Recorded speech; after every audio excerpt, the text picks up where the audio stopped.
There are certain things that you absolutely should have with you. You should always carry them with you when you go RVing because you're gonna be using them. We've used all of these.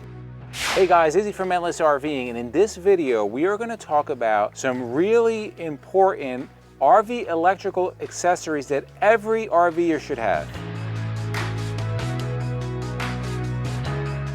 Now, if you're getting an RV, you're probably tired of tent camping. And with that being said, I'm gonna make the safe assumption that you like electricity. Now, most RVs have some kind of hookup where you can get electricity into them, right? That's one of the big reasons why people buy RVs. Now that could be 30 amp or 50 amp are the most common. Now we have a 50 amp motorhome, but this is going to apply to 30 amp also. There are certain things that you absolutely should have with you. You should always carry them with you when you go RVing because you're going to be using them. We've used all of these. Now, the first thing we're going to talk about that you always should have is a surge protector. Now, they come in different forms and we're going to show you a couple of different ones because we've learned from this, right? So the first one, this is 50 amp, these also come in 30. So this is simply a surge protector. What this will do, it will cut off any surges going into your motorhome, RV, whatever it is. It will also protect against open neutral, open ground, missing L1, missing L2, reversed, if neutral is reversed, or no power. If it senses any of that, what this will do is it will cut off power going into the motorhome to help protect the electrical system in the motorhome. This costs about $89. How it works, this gets plugged into shore power, right? So we have shore power at home. This would plug into the 50 amp, boom, or 30 amp if you have that version. And then the end of your power going into your coach, the power wire will plug into here. This will take the hit if something goes wrong. You want this to take the hit versus your electrical system inside the motorhome. This is easy to replace. Now, like I said, this is about 88 bucks. We'll put the links to everything we talk about below. This will get the job done for surge protection.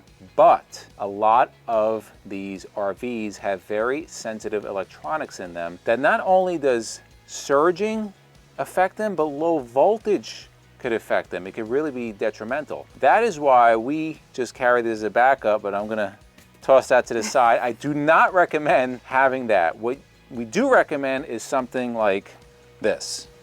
Now, this is a Progressive Industries.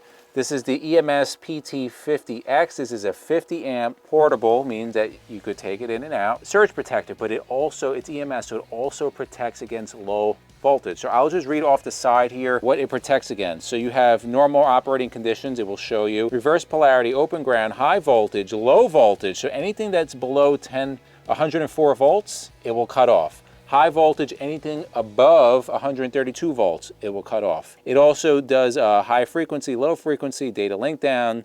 It will tell you if the surge protector is not working. Open ground, reverse polarity, all that stuff it protects against. I will tell you that this has shut off on us. We have been to campgrounds where the power was no good. Actually, the campground lost power. Remember that in Virginia? Yes. And we kind of had like a heads up because we kept losing power in the motorhome. This kept cutting off. I would go out, reset the breaker, cut off again. I went to the front desk. I'm like, listen, there's something going on. I don't know what's going on, but this is the errors I'm getting. They sent somebody over. They're like, oh yeah, there's an issue. They had to cut power to like half the campground. Thankfully, we had a generator and because it was really hot out. It was so hot there. We were able to kick the generator on, have the air conditioning on. So these are more expensive. This is about $325. I assure you, eating one of these versus blowing something inside, it's gonna be way cheaper eating one of these. One other thing, these are pretty heavy. The Progressive one we really like because it's super heavy duty and it has a lifetime warranty. Also, one other thing, if you see the silver thing in here, this is just a security feature, so you can run a cable through this, tie it up when you're away. We do that because these are easy to walk away with. All right, the next thing that you really wanna have, and again, this has saved us, is called a dog bone. I don't know, I'm sure there's a proper name for this, but basically it's a step down cable. So we have a 50 amp motorhome. Ideally, we would love to have 50 amp, but there's some campgrounds that only have 30 amps. This will still run with 30 amps. We just can't run everything we want at the same time, but it will still run with 30 amps. Or let's say like your wife books what she thought was a 50 amp site and it turns out to be a 30 amp site. And then she starts freaking out and is like, holy crap, I can't plug this in. But her husband says, dun, dun, dun, dun. we saved the day. So, My Superman. so basically how this works, we're just going to use this as a prop. This is what your 50 amp hookup looks like, and this is what the female version of the 50 amp will be at your shore power. So you're going to plug into your 50 amp, right, as such, and then it's going to step down, and the output is going to be a 30 amp. So that will let us, I'm not going to plug in, but you come in here, you see we also have a 30 amp hookup at home. You can plug into the 30 amp, and now you can run off 30 amp. Going a little further, I would also recommend getting one of these. And what this is a 30 amp to 15 amp step down, right? So you can go from here to here, and say you just like mooch docking and you're at your buddy's driveway and you want to plug into his outdoor outlet, you could do that. You just plug right into the, I'll flip this upside down. You can plug right into his outdoor outlet, and you'll be able to run some appliances, not as many, like you can't run like 3 air conditioners and all that other stuff, but you will be able to charge your batteries and run appliances and turn your lights on. So I would definitely recommend the dog bone and then the 30 amp to 15 amp adapter. The next thing we recommend having, and again, we use this all the time, are extension cords. And not your dollar store extension cords. Please don't do that. Spend the money on a heavy duty extension cord for several reasons. One, it has the appropriate amount of copper in it that if you're running a space heater, say in your basement, it's not gonna like melt this. Also, it's buy once and cry once.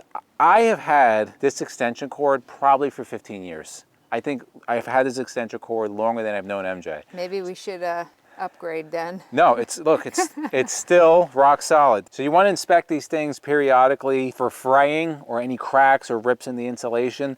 I keep them wrapped up, you know, kind of tight. We have multiple one of these. I carry at least 4 of them. You never know when you can use these. We use them if we want to run lights, so we want to use the space heater, you want to bring a speaker out, whatever. These are well worth it.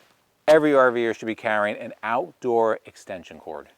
And the next item is a generator. Now we have an onboard generator. We have an Onan 5500, which works beautifully, powers everything. When we had our Jayco travel trailer, we had, what did we have? A Predator 3500. Yeah, from Harbor Freight that we got. That worked awesome too. You know, again, these come in handy if you're boondocking, which some people say, you know. They get offended if you but some people use it. You know, anytime, like we said, when the power went out, we were talking about it in Virginia, right? We kicked on the generator and we were able to stay cool while a lot of other people were suffering in the heat, unfortunately. So for those of you that don't know, if you're new to RVing, a generator basically takes gas power and turns it into electric, so allow you to run whatever you need to run on your coach. I think it's a really, really important electrical tool that you should have on your RV. All right, so we just finished up talking about generators. Now, for some people, they don't want a generator. Generator is not an option, whatever it may be. Behind me is our bonus item. So this is the EcoFlow Delta. This is call it a portable generator. It's really not a generator. It's essentially a big lithium ion battery or lithium phosphate. I'm not quite sure what's in it. But it is a 1200, I believe, 60 watt hour portable generator. This thing is pretty cool. I give credit, it's pretty awesome. Why we like this, and to be transparent, this wasn't given to us for free. We paid full price for this. And we paid a lot. It paid a lot, yeah, it's not cheap. It's actually probably about double than what that Predator generator will cost. Anyway, what's awesome about this, number one, you have 6 outlets. Your regular 110 outlets on one side, you have a 12 volt, and then on the back side, you have 2 USB-Cs as well as 2 USB-As and then 2 USB fast charges. Actually, why we got this thing is because it can run 1800 watts tools or appliances, 1800, so you can run a small air conditioner, you can run a refrigerator, a freezer, you can run a microwave. How do we know this? We've done it. So actually, when we drove down to Florida, we packed a lot of our own food. We had 2 freezers in the back,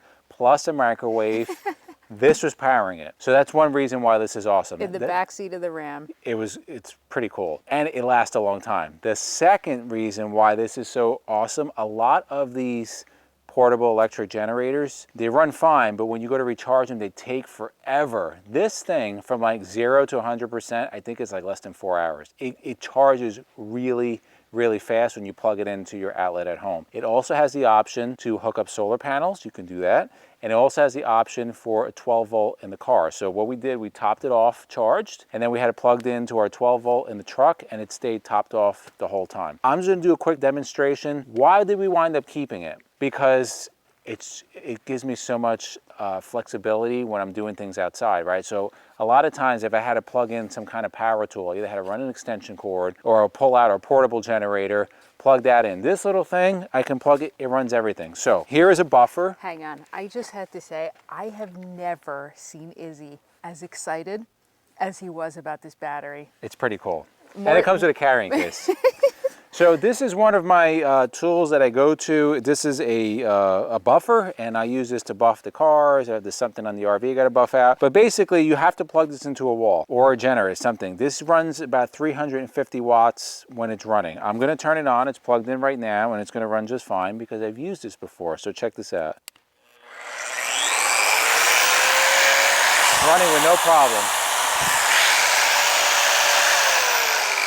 We ran an 800 watt microwave, no problem. We ran 2 freezers, no problem. So what I'm trying to say is that if you're looking, if you say you're a tent camper or you have just a little trailer that you don't need anything big, this will do a lot for you. This will run a freezer. It's not gonna run an air conditioner. If it is, it's not gonna run it very long. But if you hook it up to solar, you have a pretty good system, especially in a tent. You can run your computer all weekend with this. I don't think tent campers are bringing computers, but... They may. Or if you have to hook up your router, you can do that too, right? So in the comments below, let us know what are your absolute must-have electrical accessories for your RV. And do you think the accessories that we have shown are worthwhile? And for myself and MJ, we thank you guys for watching, and we'll see you on the road.